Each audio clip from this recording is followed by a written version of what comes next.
Good morning guys, कसे आहात तुम्ही? आय होप तुम्ही खूप मस्त असाल, छान असाल, सुंदर असाल, सुरक्षित असाल आणि माझ्या एका नवीन व्हिडिओमध्ये तुमचं खूप खूप स्वागत आहे. तर आज आहे मंगळवार. तर तेच मी आजही ज्ञानेशला शाळेत पाठवलेलं नाही, कारण त्याचा आहे ना ताप, सर्दी, खोकला खूप कमी झालेला आहे. पण मी आज त्याला आराम करायला सांगणार आहे दिवसभर. हो ना ज्ञानेश, इकडे बघ. तर मी आज दिवसभर त्याला आरामच करायला सांगणार आहे. तर तेच बाकी त्याला उद्यापासून स्कूलला पाठवेल. आणि 2 दिवस झाले मी त्याला स्कूलला पाठवलं नाही, आज आणि काल आणि आज. तर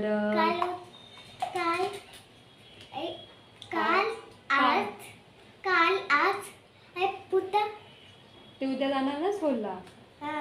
तर ज्ञानेशचे 2 दिवसाचे जे वर्कशीट असते ना, बापरे बाप. तर ते इंग्लिश, मराठी, हिंदी जे काही असेल, हिंदी नाही त्याला, मराठी, इंग्लिश, EVS जे काही असतील ते मला उद्या कंप्लीट करून घ्यावं लागतं त्याच्याकडून. कारण समजा जर मुलं अब्सेंट असतील तर टीचर पाठवून देतात फोल्डरमध्ये. तर ह्या सगळ्या गोष्टी आहेत. आणि तुम्हालाही माहिती आहे मध्यंतरी ज्ञानेशची परीक्षा चालू होती. तर आणि मी 2 दिवस मी व्हिडिओसुद्धा पोस्ट नव्हते केले. तर ह्या सगळ्या गोष्टी होत्या.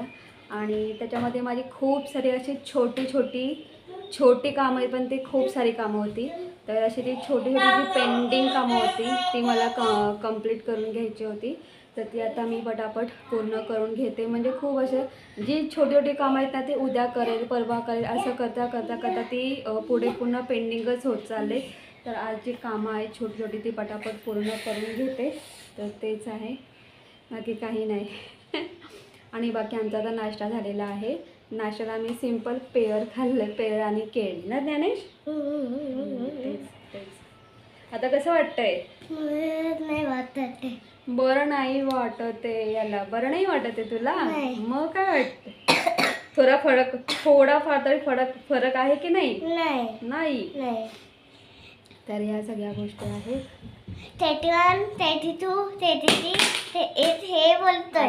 34, 35, 33. तर तुम्ही ते बघू शकतात की किचनमध्ये हा जो राईट साईडचा ओटा आहे, तर इथे तुम्ही बघू शकता की मी गेल्या वर्षी हा म्हणजे लाईटीचा जो बोर्ड असतो, म्हणजे जसं 3 पिन किंवा 4 पिन, पण तुम्ही इथे बघू शकतात की इथे मी असा हे घेतलेला आहे, बोर्ड घेतलेला आहे. तर म्हणजे कसं आहे ना, मला एकाच वेळेला म्हणजे ग्राइंडर आणि जी इलेक्ट्रिक केटल आहे तीसुद्धा मला लागते, रोजच लागते गरम पाणी करण्यासाठी. त्याची ही जी बटणं आहेत ना, ही बटणं खराब झालेली आहे.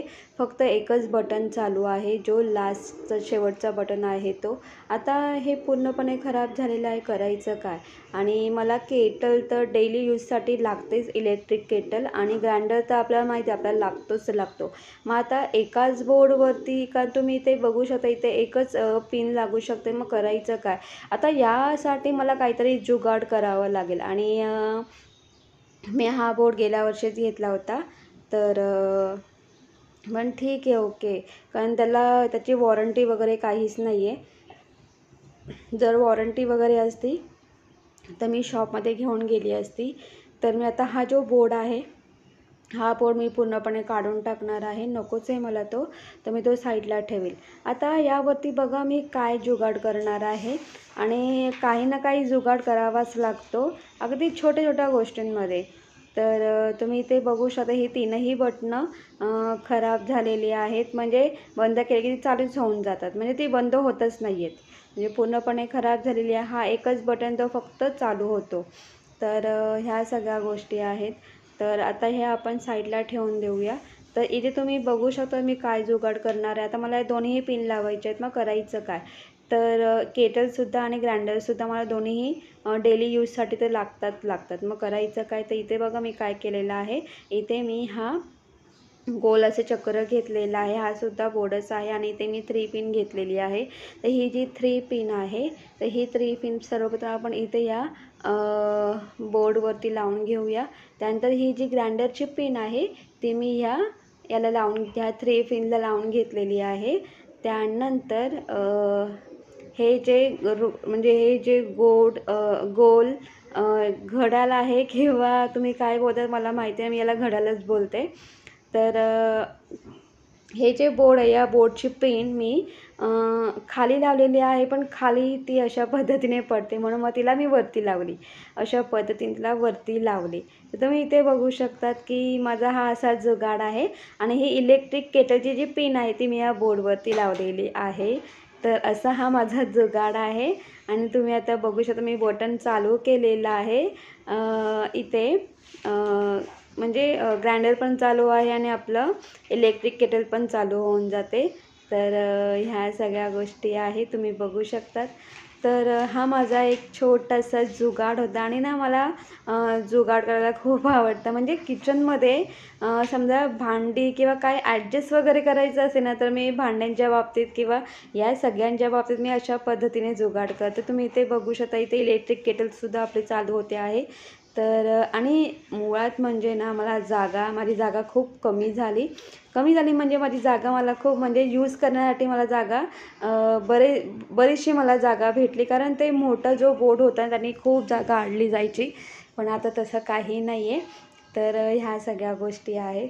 तर माझा आता हा प्रॉब्लेम हे जे काम आहे हे काम तर माझं झालेलंच आहे. आता बघा अजून खूप सारी पेंडिंग कामं आहेत, तर आपण पटापट करून घेऊया. तर इथे मी हा रवा या काचेच्या बरणीमध्ये स्टोअर करून ठेवलेला आहे. तर मला हा भाजून घ्यायचा आहे. जेव्हा तुम्ही हा रवा आहे, हा रवा तुम्ही जर भाजून घ्याल, म्हणजे भाजून तुम्ही थंड करून स्टोअर करून घ्याल, तर यामध्ये आळ्या अजिबात होत नाही.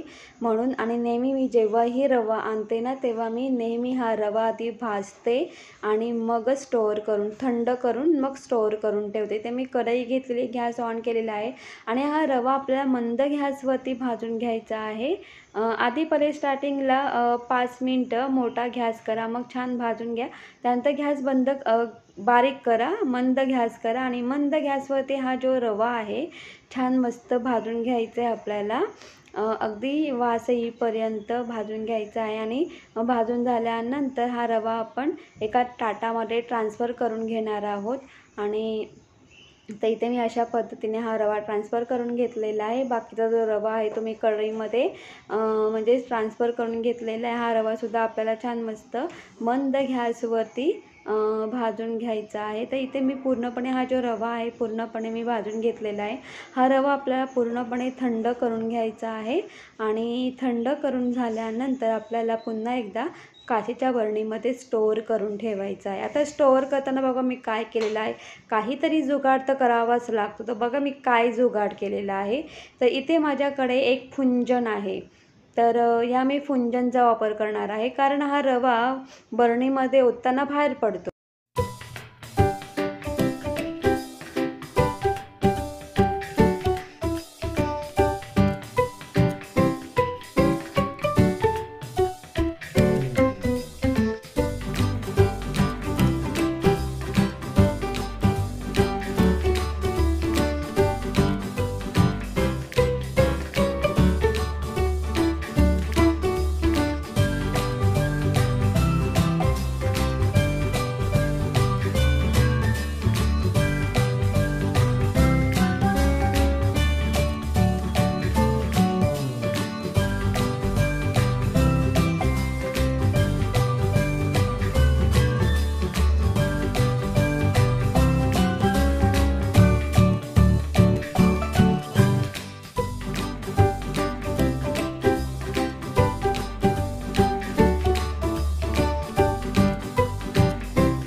तर आता रवा भाजून झाल्यानंतर मला हे शेंगदाणे भाजून घ्यायचे आहेत. हे शेंगदाणेसुद्धा मी स्टोअर करून ठेवले होते, पण जर तुम्ही हे शेंगदाणे म्हणजे आणल्यावरती तुम्ही मंद गॅसवरती तुम्ही जर कढईमध्ये 10 ते 15 मिनटं भाजून घेतले आणि त्यानंतर थंड करून तुम्ही पुन्हा डब्यामध्ये स्टोअर करून ठेवले तर हे शेंगदाणे खौट अजिबात होत नाही, दीर्घकाळ टिकतात. तर कारण तुम्हालाही माहिती जेव्हाही आपण शेंगदाणे म्हणजे डब्यात आणून स्टोअर करून ठेवतो आणि कालांतराने ते जास्त काळ जर राहिले तर ते खौट होतात. तर जर तुम्ही शेंगदाणे अशा पद्धतीने भाजले आणि भाजून थंड करून जर तुम्ही स्टोअर करून ठेवले तर ते खौट अजिबात होत नाही आणि दीर्घकाळ टिकतात. तर मी नेहमी ही प्रोसेस फॉलो करते. जेव्हाही मी शेंगदाणे मार्केटमधून जेव्हा आणते किंवा शॉपमधून, तेव्हा आणल्याबरोबर आधी त्यांना छान मस्त कढईमध्ये मी मंद गॅसवरती हे शेंगदाणे भाजून घेते आणि मग नंतर एका ताटामध्ये ट्रान्सफर करून घेते आणि एका ताटात ट्रान्सफर करून झाल्यानंतर पूर्णपणे थंड करून घेते आणि थंड करून झाल्यानंतर डब्यामध्ये स्टोअर करून मी म्हणजे डब्यामध्ये स्टोअर करून ठेवून देते. तर मी अशा पद्धतीने हे शेंगदाणे भाजून घ्यायला लावलेले आहेत. तर इथे अशा पद्धतीने मी शेंगदाणे पूर्णपणे भाजून घेतलेले आहेत. आता हे शेंगदाणे पूर्णपणे थंड करून मी डब्यामध्ये सुद्धा स्टोअर करून घेतलेले आहेत. तुम्ही बघू शकतात. तर तुम्हीसुद्धा ही प्रोसेस नक्की फॉलो करा. शेंगदाणे खूप छान राहतात आणि एनी टाईम कधीही तुम्हाला शेंगदाण्याचा कूट करायचा असेल तर तुम्हाला शेंगदाणे भाजायची अजिबात गरज लागत नाही. पटकन डब्यातून काढले, ग्राइंडरमध्ये टाकले आणि ग्राइंड केले. अगदी 5 ते 6 मिनटामध्ये आपला शेंगदाण्याचा कूट तयार असेल. तर हे सगळे केवळ शेंगदाण्याची चटणी जरी करायची असेल ना, तरी तुम्ही अगदी करू शकता. अगदी 5 ते 10 मिनटात तुम्ही चटणी करू. तर तुम्ही बघितलंच असेल, माझी पेंडिंग कामं होती मी ते करून घेतली होती आणि खरं ही कामं छोटी आहेत, पण जर बघायला गेलं तर असं डायरेक्ट किती मोठे ही कामं आणि मग केल्यानंतर असं वाटतं की अरे चला बाबा झाली एकदाची कामं. तर हे सगळं होतं. तर तेच तर आता 12:30 वाजलेले आहेत. तर ज्ञानेशला आता भूक लागलेली आहे. तर मी जेवण वगैरे असून काही केलं नाही आहे. काल मी ज्ञानेशला रव्याची खीरच दिली होती. तर आणि काल आईने आळूच्या वड्या पाठवून दिल्या, म्हणजे आळूचं जो रोल आहे तो पाठवून दिला होता. तर तेच तर मी आता आळूच्या वड्या फक्त ह्या भिड्याच्या तव्यावरती फ्राय करेन आणि नॉर्मल आपली जी शेंगदाण्याची चटणी असते ती करेन आणि मी चटणीबरोबर आळूच्या वड्या खाईन आणि बाकी ज्ञानेशला स्वीटकॉर्न खायचं आहे. तर हो तर त्याला स्वीटकॉर्न तर ते आता मी कुकरमध्ये उकडत टाकते, बॉईल करेल आणि मग आपण हे जे स्वीटकॉर्न आहे ते आपण गॅसवरती छान भाजून खातो. भाजल्यानंतर त्यामध्ये आपण छान मस्त लिंबू वगैरे पिळतो वगैरे. तुम्हाला आवाज येत असेल तर इथे ना ह्या साईडला ना टॉवर आहे मोठा वगैरे, मे बी 12-13 मजल्याचा टॉवर आहे. तिथे जोही कोणी राहायला येतं ना तो पूर्णपणे हे जे किचनचं सगळं पूर्ण काम करतं, म्हणजे ओटा पाडून ते त्यांच्या आवडीचं ओटा पूर्ण फर्निचर करतात. आवाज येत असेल लादी कट करायचा, हे पूर्ण वर्षभर आवाज करू नकोस. तर हे पूर्ण असं वर्षभर चालूच राहतं, आवाज येतच राहतो. तर ह्या सगळ्या गोष्टी आहेत. तर आपण हे जो कणस आहे हा आपण भाजून खातो. भाजल्यानंतर त्याच्यामध्ये छान असं लिंबू वगैरे पिळतो, त्याच्यामध्ये छान मस्त मीठ मसाला लावून खातो. पण ज्ञानेशला कसं माहिती आहे का, त्याला बॉईल करून हवं आहे ना, त्याला बॉईल करून पाहिजे आणि बॉईल केल्यानंतर मग लिंबू पिळायचे आणि नंतर मग मसाला, चाट मसाला वगैरे तसं टाकून खायचे. हो ना, लाल तिखट ना, लाल हां तसंच. तर आता चला पटापट जेवणाला सुरुवात करते. हे जेवण नाहीच मुळात, नाश्ता टाईप जेवण आपण बोलू शकतो, पण मी तुम्हाला सांगेल की ना ज्ञानेचं कसं माहिती तो ना आता खूप थोडं खातो, जास्त नाही खात. कारण त्याला आहे ना, हो रे राजा, तापामुळे त्याला ना व्यवस्थित आहे ना जमत नाही त्याला खायला, म्हणजे थोडं खातो. तर त्यामुळे मी ना प्रॉपर जेवण बनवत नाही आहे. कारण कसं माहिती आहे, जास्त जेवण बनवलं मग ते शिळं राहतं आणि मग कोणी खात नाही, शेवटी ते फेकून द्यावं लागतं. आणि माझ्यासाठी अन्न हे परब्रह्म आहे, अन्न आपण कधीच फेकून द्यायचं नाही. तर कोणी नसेल खात तर बनवायचंच नाही. तर तेच तर ज्ञानेशला स्वीटकॉर्न खायचं आहे.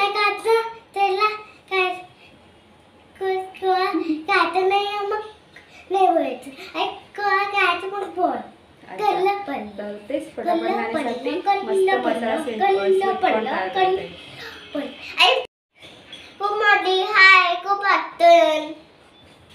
Good afternoon. आता गुड मॉर्निंग नाही रे राजा, अरे गुड आफ्टरनून. आता 12:30 वाजले.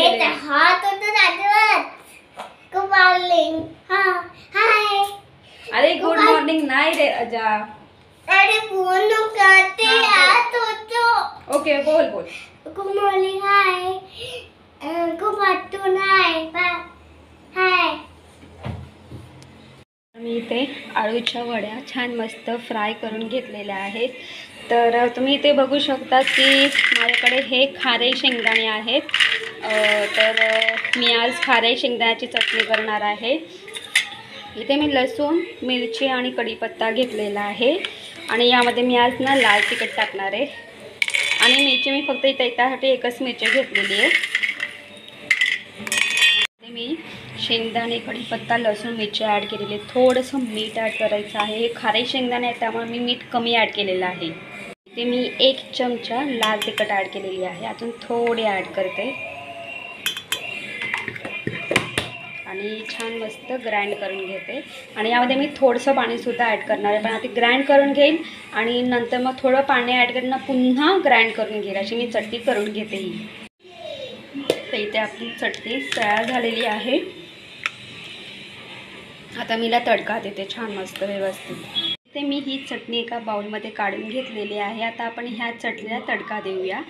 तर तडक्यासाठी मी इथे या बाउलमध्ये ऑइल ॲड केलेलं आहे. ऑइल गरम करून घ्यायचं आहे आपल्याला. नंतर जिरा राई ॲड करायची आपल्याला. त्यामध्ये आपण हा कढीपत्ता ॲड करूया आणि कढीपत्ता ॲड करताना थोडं लांब उभे राहा, कारण तेल अंगावरती उडण्याची शक्यता असते.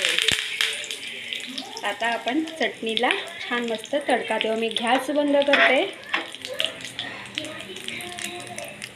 इथे आपण चटणीला तडकासुद्धा दिलेला आहे. व्यवस्थित आपल्याला मिक्स करून घ्यायचा आहे हा तडका चटणीमध्ये. तुम्ही इथे बाहेर बघू शकता, बाहेर खूप छान मस्त असा पाऊस पडतोय. छान वाटते पाऊस पडतो. आता 2-3 दिवस झाले ऊन होतं, काल तर पूर्ण दिवसभर ऊन होतं. तर तुम्ही इथे बघू शकता की मी हा जो स्वीट कॉर्न आहे छान मस्त बॉईल करून घेतलेला आहे आणि इथे मी मसाला आणि मीठ घेतलेला आहे आणि छान व्यवस्थित मिक्स करून घेतलेला आहे. आणि इथे आहे लिंबू. तर आपल्याला काय करायचं आहे, हा जो लिंबू आहे ना, हा याच्यामध्ये छान मस्त असा बुडवायचा आहे आणि त्यानंतर पूर्ण याला लावून घ्यायचं आणि ना हलका असं ना पिळायचं असं आणि मग सगळीकडे असं चोळायचं आहे. तर मी अशा पद्धतीने पूर्ण या स्वीट कॉर्नला अशाच पद्धतीने पूर्णपणे हा मसाला लावून घेणार आहे, मीठ आणि मसाला. तर तुम्ही ते बघू शकता की ते मी छान मस्त या स्वीट कॉर्नला पूर्णपणे मीठ, मसाला आणि लिंबू पिळून घेतलेला आहे, लावून घेतलेला आहे. आणि तुम्ही असा स्वीट कॉर्न बॉईल करून नक्की खाऊन बघा, अप्रतिम लागतो. आधी बॉईल करा, नंतर मग मीठ मसाला एकत्र करा, त्यामध्ये लिंबू डिप करा, अर्धा लिंबू कट करा, तो मीठ मसाल्यामध्ये डिप करा आणि छान मस्त याला चोळून घ्या. अप्रतिम लागतं आणि खूप टेस्टी लागतं. नक्की ट्राय करून बघा.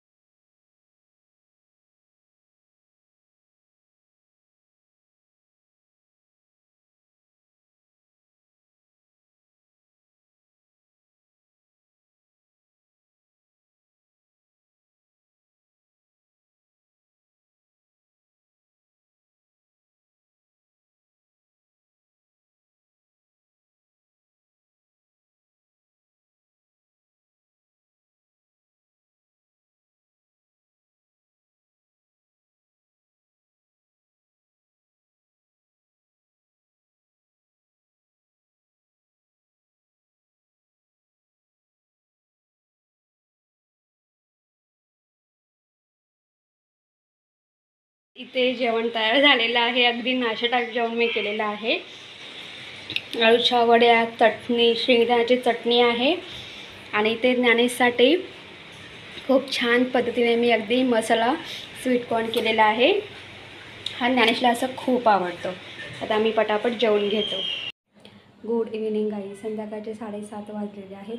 तर आम्ही दुपारचं जेवण झाल्यानंतर तुम्ही ज्ञानेशला औषधं देऊन आम्ही थोडा वेळ झोपलो होतो.